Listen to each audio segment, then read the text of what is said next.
Good morning, good afternoon, or good evening, and welcome to the Commercial Vehicle Business Network podcast. No matter the time of day or where you're joining us from, we thank you for being here. I'm your host, Steve Henning, and I'm very excited about our guest today, Bridget Kidd, the Chief Operating Officer with the Propane Education and Research Council. Bridget, welcome.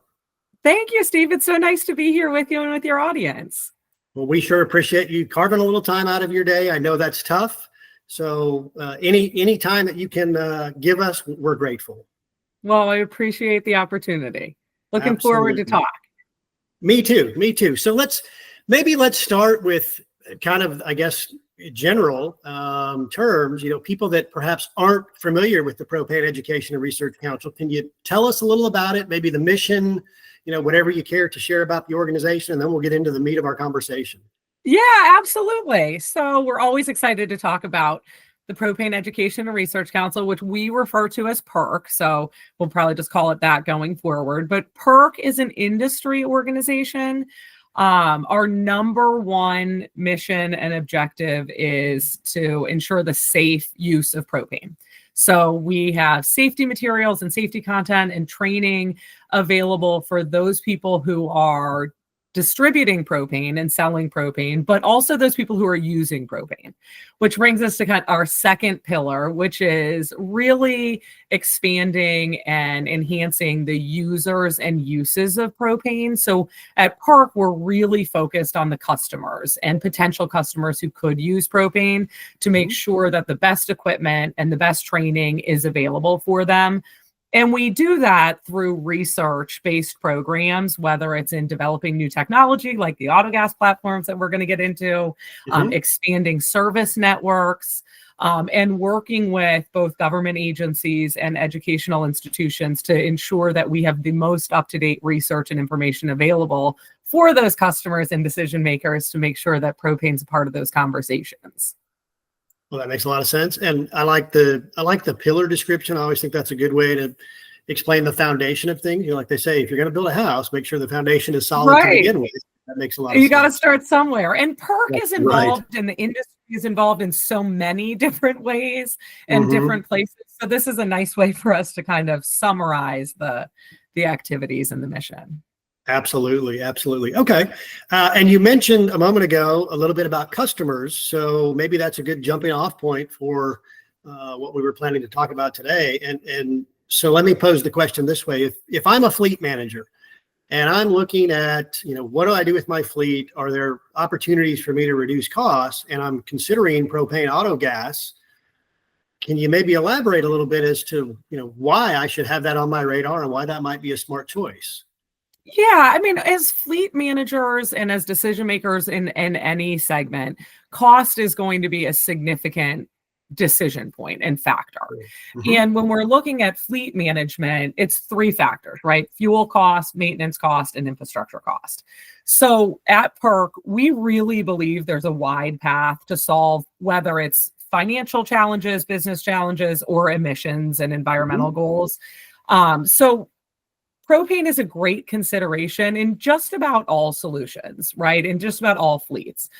What we know to be true is that the cost of propane, especially compared to diesel, is going to save about 50% per mile over that diesel, same class, same vehicle, same distance. We also know that the maintenance costs, because propane engines run cleaner and require less components essentially to meet emission standards, the maintenance cost and uptime, maintenance cost is lower and uptime, which is so important for our fleet managers, is higher. There's just frankly less maintenance, less downtime when you're operating a propane vehicle. And the operating cost, the infrastructure, which is tied into your operating costs, is really significantly lower and can be scalable. So whether you're talking about a 3, 4, 5 vehicle fleet or a fleet of thousands of vehicles, unlike other options that are out there, propane is really scalable based on need and location. So when you combine those three factors, we encourage everybody to investigate propane. And when it's the right solution, opt for propane, but also consider all of the options available.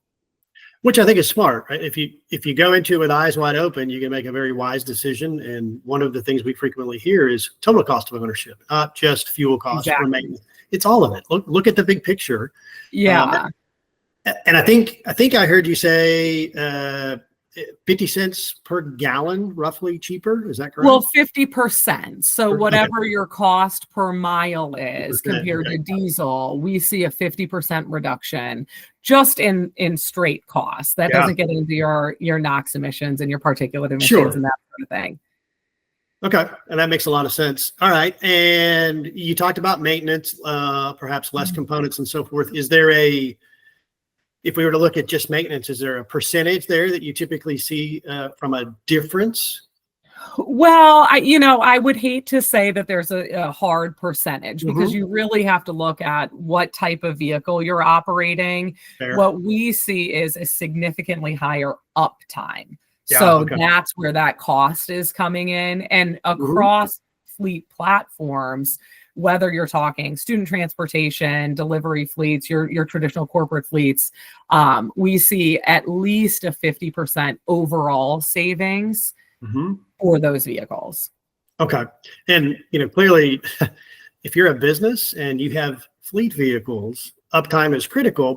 One of the numbers I've seen fairly recently was, anywhere in the neighborhood of $3,000 to $5,000 per day that a vehicle's not on the road. That's what that business is losing. So that's significant. Sure. Well, and you have to also consider in that when we talk about total cost of ownership, sometimes ability to have drivers, especially in this place, in this vertical, is incredibly impactful on the operation cost, but also employee satisfaction. And we see employees and drivers using propane vehicles and other alternative fuels, but specifically propane, are extremely satisfied, partially because of that uptime, right? How frustrating could it be for a driver to not have access to their vehicle or income source? Right. So you look at the bottom line, but that employee satisfaction really becomes a game changer. And I'm not sure every company looks at that, but they should. That's critically important too. If you have a happy team, they're satisfied with the vehicles they're driving, to your point, the uptime, et cetera, that has a big impact. It does. And we hear from, again, we go into student transportation, but also in delivery vehicles, when you're comparing that vehicle to a diesel alternative, the emissions sent, even the volume in the cab is so much reduced. It's just a more pleasant experience to be operating a propane vehicle, and you don't have the downtime to recharge in a battery electric vehicle, which is an added bonus. Right. No, that makes a lot of sense. That makes a whole lot of sense. Okay. You touched on infrastructure a few minutes ago. So, I think that's probably one of the big considerations for really any business that's looking either, single vehicle or maybe to move into a transition for their entire fleet. From an infrastructure perspective for propane, what does that look like today? Is the onus of responsibility in terms of making sure the infrastructure is built out and they're prepared on the business owner, or are there other options? Can you walk us through that a little bit? Oh, sure. I mean, when we look at how propane infrastructure has changed over the years, we're in a dramatically different position today as we look at options than we were even 5, 10 years ago, 15 years ago. The solutions are kind of all available. So as we would say, for any business owner, you would want to work with your propane provider to ensure that you understand the requirements to meet your fleet's needs, to ensure that you have enough on-site storage, to make sure that depending on the range of the vehicles per day, they have access to refueling if that's needed. What is so nice about propane infrastructure is it's scalable, like we've discussed. So if a fleet manager wanted to slowly transition their fleet over to propane, the storage can be increased.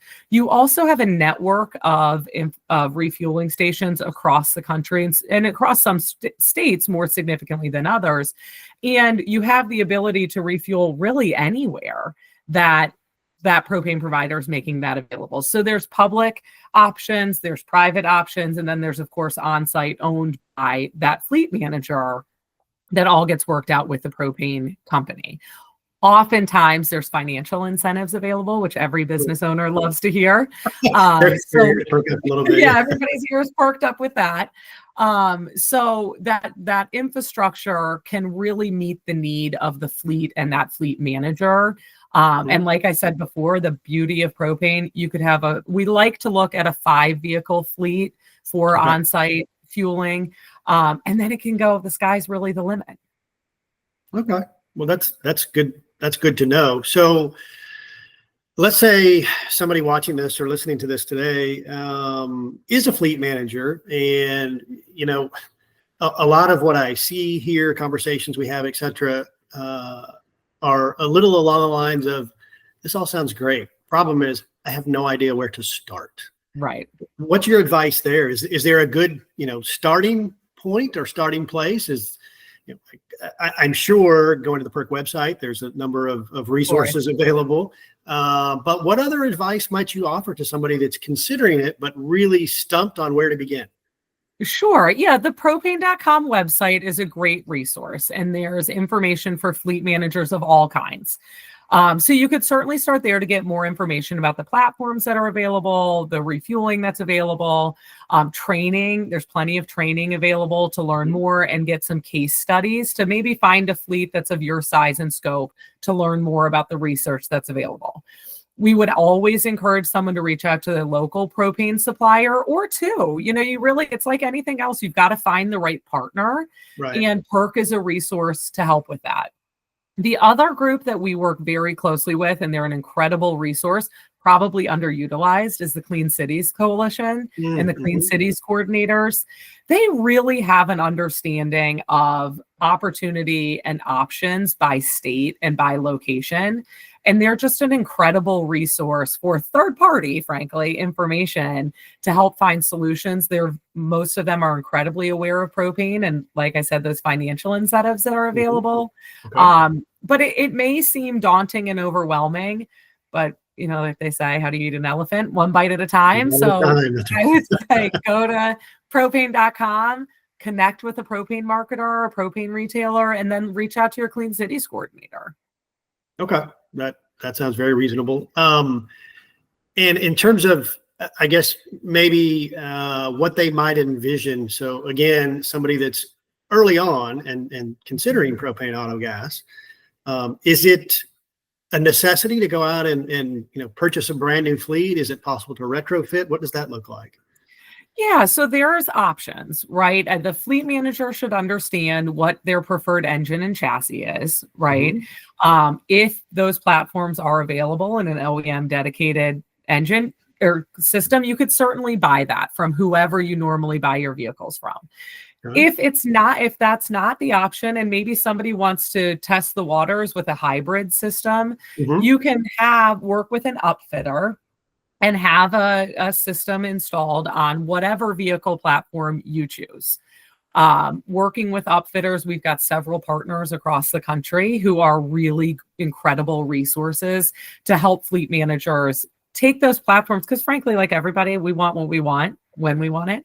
And so the fleet managers can work with upfitters and work with their normal chains of purchasing their vehicles to see what's available both for aftermarket conversions and OEM dedicated. And really, you can kind of pick your poison and decide, do I want to put my toe in the water, or do I want to go full bore and convert the entire fleet?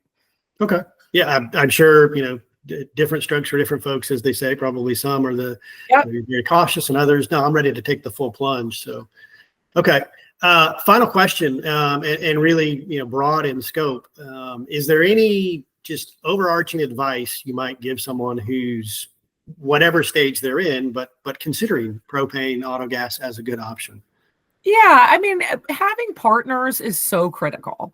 And it's critical to the success of your own education in making this decision, but also that long-term solution. So I would say make sure you're working with partners you're comfortable with, both in who's purchasing the vehicle, who you're purchasing the vehicle through, that propane retailer. There are just incredibly knowledgeable, forward-thinking, innovative propane companies out there looking for fleet managers to do business with. So that is just such a critical part. We've got innovative business leaders in this industry who can find solutions for you.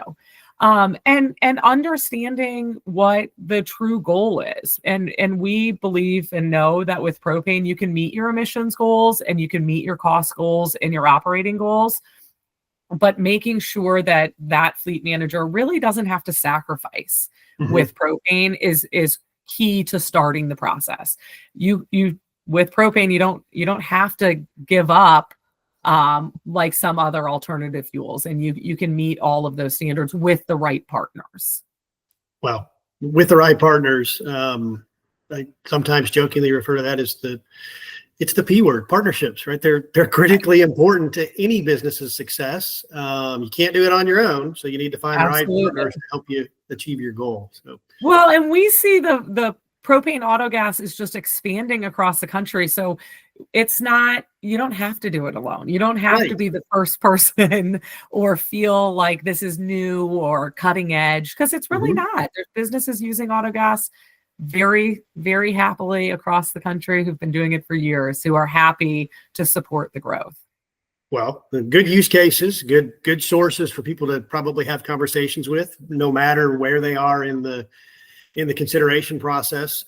Bridget, gosh, thanks so much for spending a little time with us today. This has been very enlightening. I certainly would expect many people are checking this out, saying, okay, I'm armed with the right information. Now I know where to go next. So thanks for spending a bit of time with us, and really appreciate all the knowledge you shared with us. Absolutely, Steve. Thanks for having us. We love having these conversations with you and look forward to the next one. Very good. Thanks so much.